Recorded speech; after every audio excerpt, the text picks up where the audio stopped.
Namaku Bayu.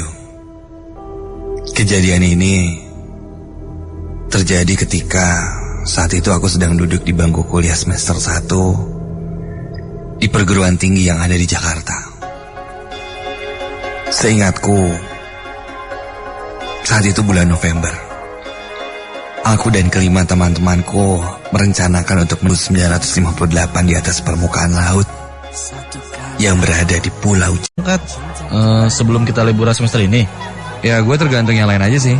Masalah kapan, gue mah siap-siap aja. Ya elah. Jadi gimana nih kepastiannya? Gimana kalau hari Jumat tanggal 13 kita kumpul di stasiun, terus kita berangkat deh. Itu kan minggu tenang kan, otomatis gak ada kuliah, santai. Sabi gak nih? Ayolah, jos. Semua rekanku pun setuju usulan dariku dan kami pun berkumpul tepat di tempat yang sudah kami janjikan. Dan kami pun menaiki kereta yang sebelumnya kami telah beli tiketnya secara bersama-sama. Saat itu kami pergi, dan cewek satu-satunya adalah Rika. Kami pun berangkat ke sana dengan semangat yang luar biasa.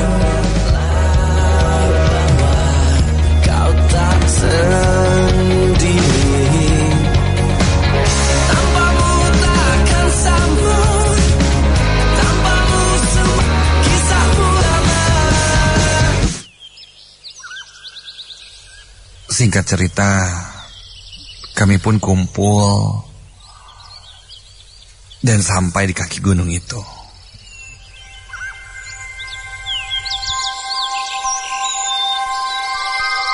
Di sana kami bertemu dengan bapak-bapak yang usianya sudah berumur. Yang dikenal oleh warga setempat adalah kuncennya atau juru kunci gunung itu. Kami pun semangat sekali untuk mendaki gunung itu. Setelah berkenalan dan siap mendaki, kuncen itu pun berkata, "Nah, mohon maaf untuk Nak Bayu, kamu sebaiknya pulang saja. Untuk sekarang jangan dulu naik gunung ini. Dan untuk adik-adik yang lain, silakan.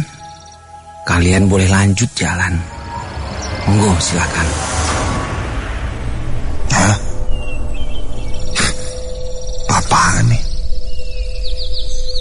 Begitu yang dia katakan padaku. Sambil pergi melewati kami berlima. Aku dan teman-temanku saling bertatapan. Setelah bapak itu berlalu cukup jauh, aku pun menarik teman-temanku yang lainnya agar melanjutkan perjalanan. Guys, sudahlah. Kita lanjut lagi. Kan kita udah rencanain ini dari jauh-jauh hari. Masa kita gak jadi naik cuman karena orang tua tadi itu tuh larang gue buat naik sih. Heran kan? Udahlah, siap saja, santai. Begitu kataku. Yang lain pun mengikuti langkahku. Baru setengah perjalanan, Joe menghentikan perjalanannya dan berkata padaku, Bay, lu beneran nih mau lanjut buat naik? Kita gak apa-apa kok gak jadi naik juga. Biar nanti lagi aja lah. Yang lain pun mengangguk setuju kata-kata Joe. Ya elah, santai aja lagi. Lu semua masih percaya sama kata-kata orang tua tadi? Wah, gak apa-apa kok. Lagian cuma omongan kuncen doang. Usah dipercaya. Lagian kan sayang juga udah jauh-jauh ke sini. Terus kita balik lagi karena kita percaya sama kayak gitu. Udah lah guys, percaya sama gue. It's okay. Aman. Lagi? Ya? Ya udah kalau gitu, kan kata Bayu juga nggak apa-apa. Mending kita lanjutin aja. Nanti keburu malam, kita masih jauh nih perjalanannya. Kan kasihan tuh si Rika kalau buat jalan gelap-gelap. Mana mau dia? Mana nanti kita belum masang tenda lagi. Kami pun melanjutkan pendakian sambil bercanda agar mencairkan suasana. Tak terasa Matahari telah menunjukkan sinar jingga yang memberitahu kami kalau hari sudah menjelang malam. Dan kita pun sepakat untuk beristirahat sejenak. Guys, cari tempat istirahat yang enak, biar nanti kita bisa enak istirahatnya. Kayaknya di sebelah situ oke nih. Sabi gak sih? Ya. Saat itu kami menemukan lokasi yang cukup besar, karena kami menggunakan tenda yang ukurannya cukup besar juga. Lalu kami pun membagi tugas, ada yang menyiapkan kayu bakar, peralatan masak, ada pula yang bertugas untuk masang tenda. Kulihat ke atas langit.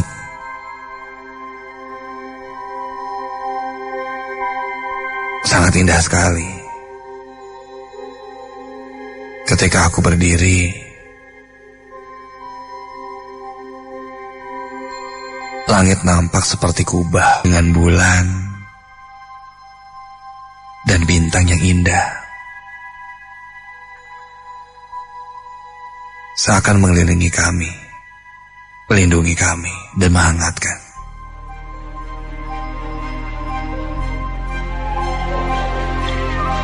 Suara-suara binatang malam pun mengiringi kami bermalam saat itu. Sampai kira-kira jam 8:30 malam, kami memutuskan untuk beristirahat di dalam tenda. Karena udara saat itu sudah menembus jaket tebal yang kami kenakan. Dan sebelum kita masuk tenda, Rika berkata sesuatu. Guys, kalian ngerasa gak sih, kok sekarang para pendaki sedikit banget ya? Kita sejauh tadi cuma lihat 4 kelompok pendaki doang. Begitu kata Rika yang menghentikan langkah kami untuk masuk ke dalam tenda.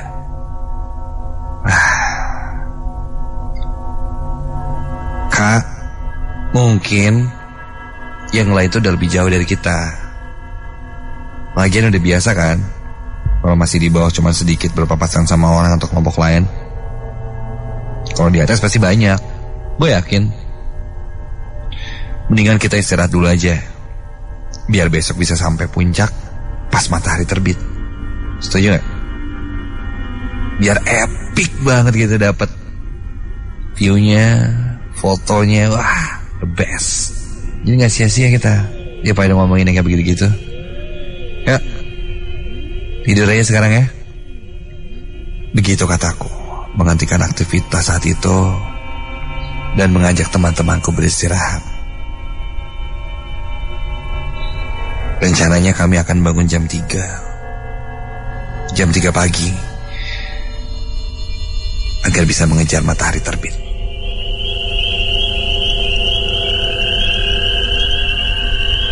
Malam pun mulai semakin larut. Udara semakin dingin. Suara binatang malam seakan seperti berkeliling menjaga kami bercamping saat itu. Aku pun terlelap tidur entah untuk berapa lama. Hingga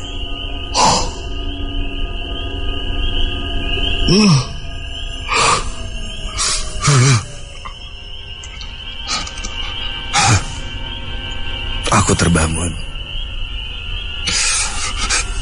Kulihat jam tanganku menunjukkan jam 1:15 dini hari. Aku terbangun karena aku kebelet ingin buang air kecil. Aku berusaha membangunkan Raka yang saat itu sedang tidur di sebelahku. Kak, bangun yuk. Antar gue kebelet banget nih. Kebelet banget sih lo. Aku terus menggoyang-goyangkan tubuh teman-teman. Guys, ayo dong, ada yang nganterin gue. Gila ya, keblok semua. Tidur udah kayak orang mati aja. Gue sendiri aja deh.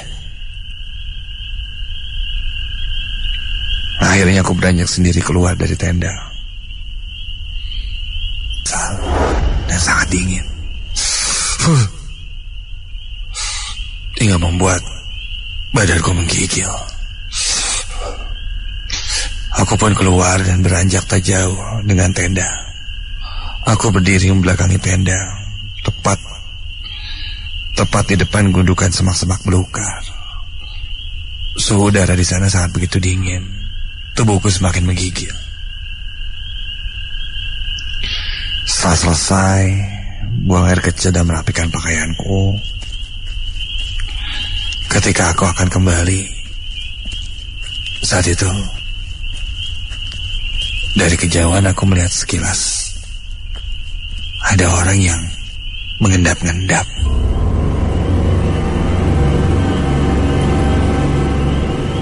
Berjalan membungkuk seperti mengintip. Karena gelap, jadi yang terlihat hanya seperti bayangan saja. Perlahan seperti menatap ke arahku dan mengendap-ngendap mendekatiku. Siapa itu? Kadang orang itu terlihat dan kadang menghilang. Di dalam gelap tidak terlihat lagi. Hingga ketika aku berkedip, nggak ada. Mana? Wah, mana tadi?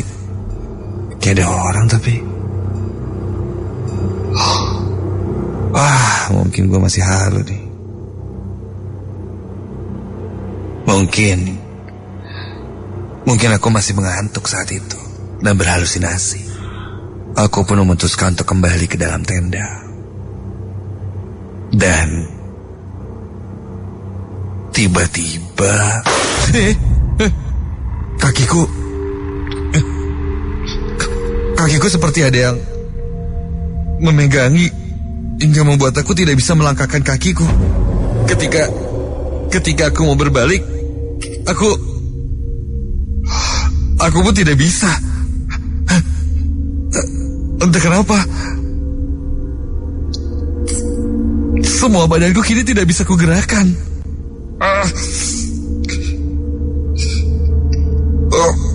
Aku coba melirik ke arah kakiku. Tidak ada apa-apa. Tidak ada apapun yang membelit atau yang menahan kakiku, tapi aku tidak bisa menggerakkannya. Semakin aku coba bergerak, kakiku ini semakin tertahan seperti dicengkram kuat oleh sebuah tangan yang entahlah apa itu.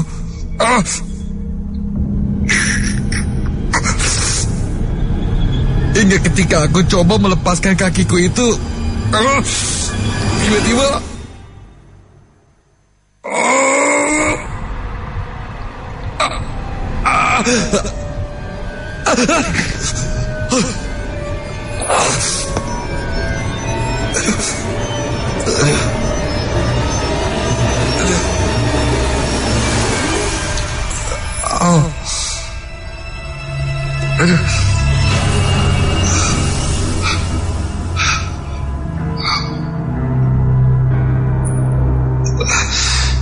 nah, aku pun terjatuh.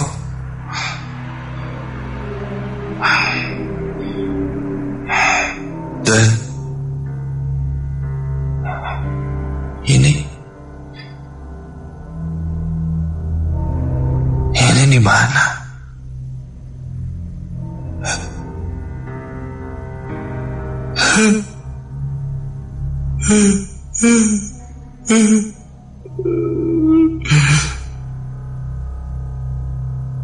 Aku kini berada di hutan yang berbeda.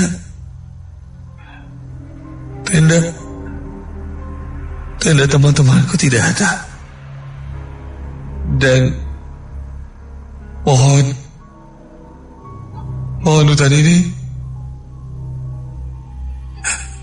berbeda seperti hutannya tadi.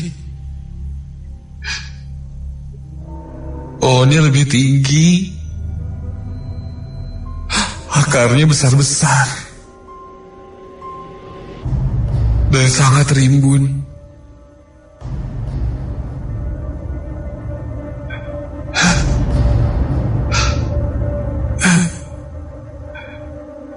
Saat itu cahaya bulan sangat terang, sehingga membuat hutan ini pun tidak gelap. Namun agak sedikit berkabut. Iya, kabutnya cukup tebal.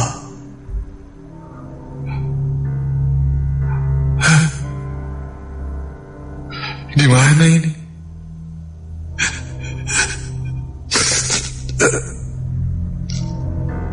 Aku coba berdiri. Aku memaksa kaki ini untuk berjalan, dan menahan rasa sakit bagian pergelangan tanganku kan mungkin terkilir ketika aku jatuh tadi. Aku berusaha memanggil teman-temanku. Raka, Ridwan, Jo, Rika.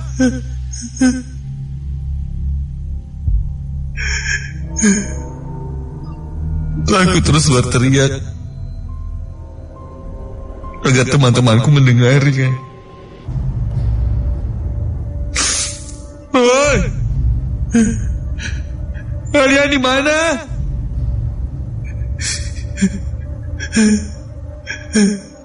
Aku coba kembali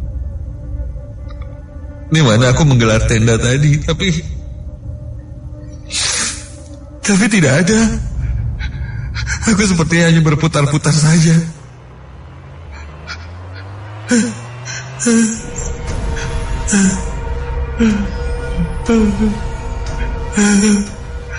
Kabutnya kini semakin tebal. Udara semakin dingin.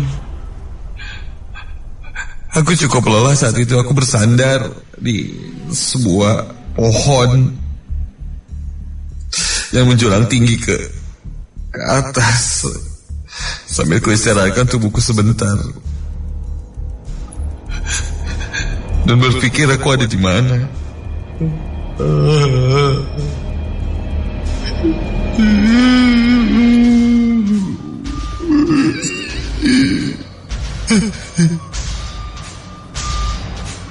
Sampai ku dengar suara langkah kaki yang mendekatiku. Aku coba berdiri dan mencari tahu dari mana suara langkah kaki itu.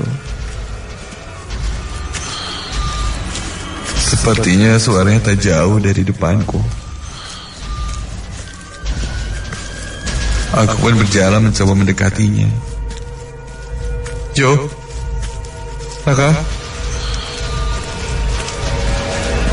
guys, mungkin itu temanku. Lalu aku menghampirinya karena suara itu terdengar. Kini sudah semakin mendekatiku. Atau siapa tahu ada seseorang yang bisa menolongku.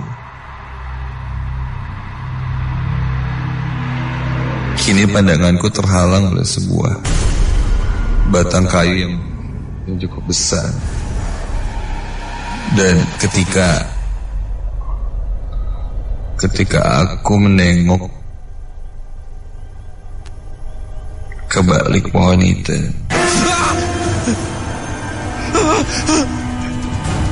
di depanku kini kulihat sosok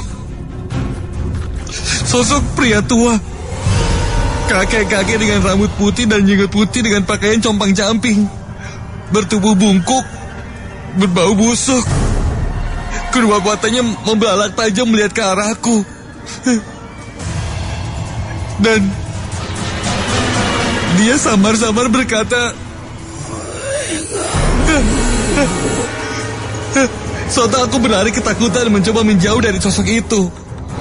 Aku berlari sekuat tenaga dan menahan rasa sakit di kakiku. Sesekali aku menoleh ke belakang agar memastikan sosok itu tidak mengejarku. Aku berdiam sejenak untuk mengambil nafas. Aku coba memastikan ke belakang sosok itu masih ada atau tidak. Ternyata sosok itu sudah tidak ada. Aku menenangkan diriku. Aku berteriak sekeras-kerasnya ketika Sosok kakek-kakek itu kini sudah berada di sebelah kananku sambil memegang pundakku. Aku berteriak sekencang-kencangnya. Refleks aku berlari ke arah sebaliknya dan ketika itu astaga,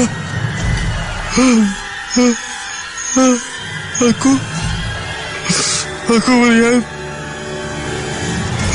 dari arah kejauhan muncul dengan cepat sosok ular yang sangat besar, yang separuh tubuhnya adalah wanita tanpa kepala.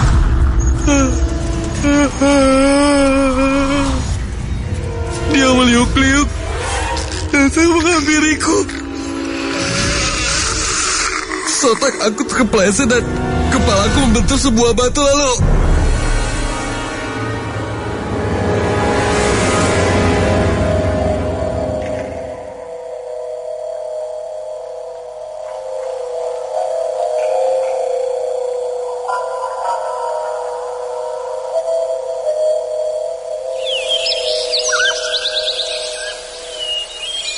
mataku terbuka. Sinar matahari telah memaksa mataku untuk membuka.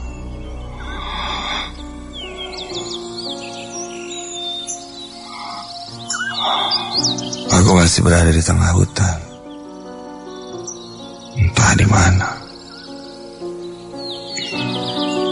Aku berdiri berjalan gontai mencari pertolongan. Hingga sampailah aku di sebuah perkampungan kecil. Aku meminta bantuan pada warga di sana.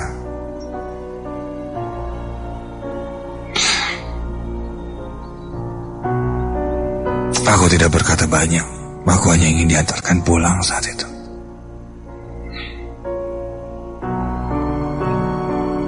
Singkat cerita, aku sampai di depan rumah dan bertemu orang tuaku. Entah kenapa, wajah orang tuaku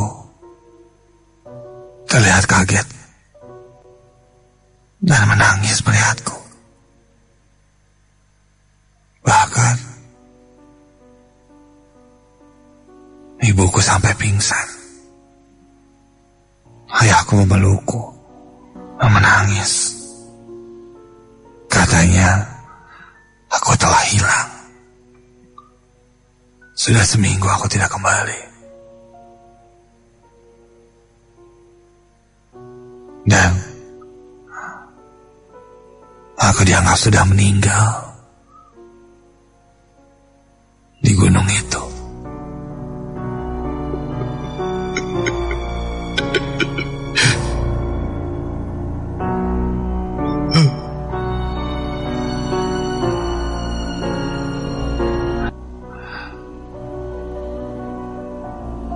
Seminggu yang lalu, ketika aku pergi ke gunung itu, aku telah hilang ketika malam hari. Teman-temanku sudah mencari, tapi tidak. Dia kata aku sudah meninggal. Dan jasadnya tidak ditemukan.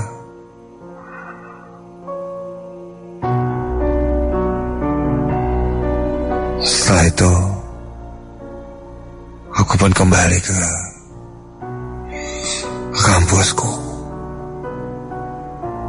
Teman-temanku melihat dengan tatapan aneh. Bahkan dosenku juga. Dengan pertanyaan-pertanyaan yang aku pun tidak tahu harus menjawabnya.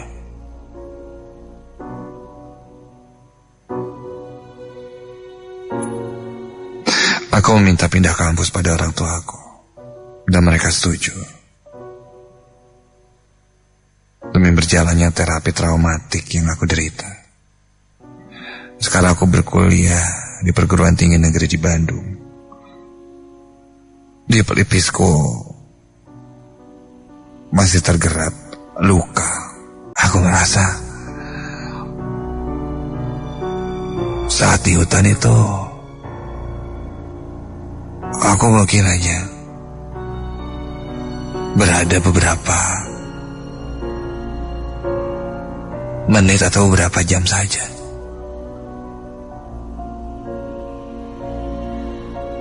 Tapi ternyata itu sudah seminggu berlalu. Apa mungkin ini yang dinamakan dimensi lain dengan relativitas waktu yang berbeda-beda?